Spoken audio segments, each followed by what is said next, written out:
মাননীয় প্রধানমন্ত্রীর এই সঠিক দিক নির্দেশনাই হচ্ছে আজকের এই সাকসেসের প্রধান কারণ। আমরা বিশ্বকাপ সম্প্রচারও করতে পেরেছি, আবার কোনো ধরনের কোনো টাকা না খরচ করেই কিন্তু আমরা করতে পেরেছি। আগামী বিশ্বকাপে যাতে আমরা শুধু বিনা পয়সাতেই নয়, বরঞ্চ বিনোদন জগতের বিজ্ঞাপনের যে বিশাল বাজার, সেই বাজার থেকে সরকার যাতে উপার্জন করতে পারে, আমরা সেই লক্ষ্য নির্ধারণ করেছি। বাংলাদেশ ফুটবল ফেডারেশন ফিফার একটা অংশ, তারপরেও ফিফার পক্ষ থেকে আমাদের এই কাজে ফুটবল ফেডারেশনের সভাপতি আমাদের তাবিদ আউয়াল সে নিয়মিত আমাদেরকে সহযোগিতা করেছে, তাকেও আমরা ধন্যবাদ জানাচ্ছি।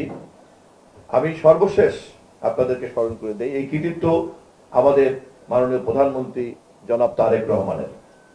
কেননা এই দায়িত্ব নেওয়ার পর থেকেই যখনই এই ফুটবল বিশ্বকাপ নিয়ে কথা হয়েছে, উনি প্রথম থেকেই বলেছেন যে এই দেশের মানুষকে বিশ্বকাপ থেকে বঞ্চিত করা কোনোভাবেই ঠিক হবে না, আমাদেরকে যেভাবে হোক করতে হবে।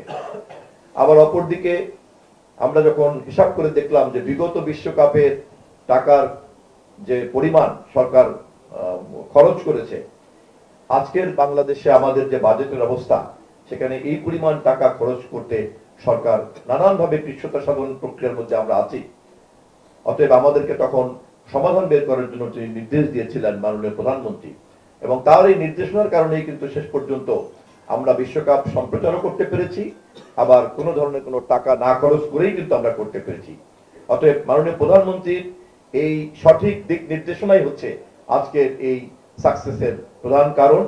এবং আমি দেশবাসীর পক্ষ থেকে, আমাদের সকলের পক্ষ থেকে আমি মাননীয় প্রধানমন্ত্রীর এই দূরদর্শিতা এবং সততার জন্য এবং তার ক্রীড়া প্রেমী এই ভূমিকার জন্য একটা বিশেষ ধন্যবাদ এবং কৃতজ্ঞতা জানিয়ে রাখছি।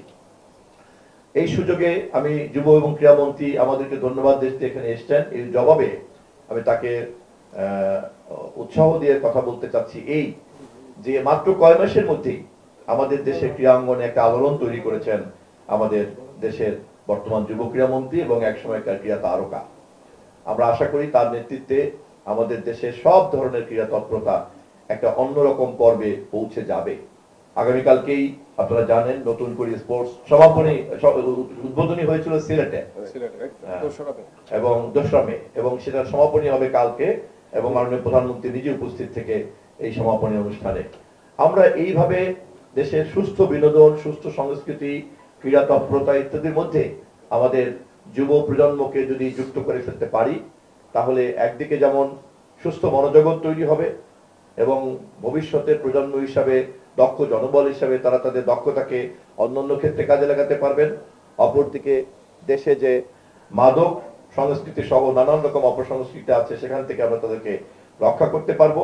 এবং শুধুমাত্র তাই নয়, বিশ্বকাপ ফুটবলের মধ্যে আমরা দেখেছি যে কোনো ধরনের স্পোর্টস আজকের পৃথিবীতে কোটি কোটি মানুষের এই বিনোদন এবং সুস্থ আনন্দ দেওয়ার মধ্য দিয়ে এটা কিন্তু একটা গুরুত্বপূর্ণ পেশায় পরিণত হয়েছে। দুর্ভাগ্যজনক হলো সত্য, আমাদের দেশে কখনোই কোনো সরকার স্পষ্টভাবে কিন্তু এটাকে সেই সম্মানজনক পেশার মর্যাদা হিসাবে লক্ষ্য স্থির করার জন্য যুব সমাজকে আহ্বান জানায় নাই।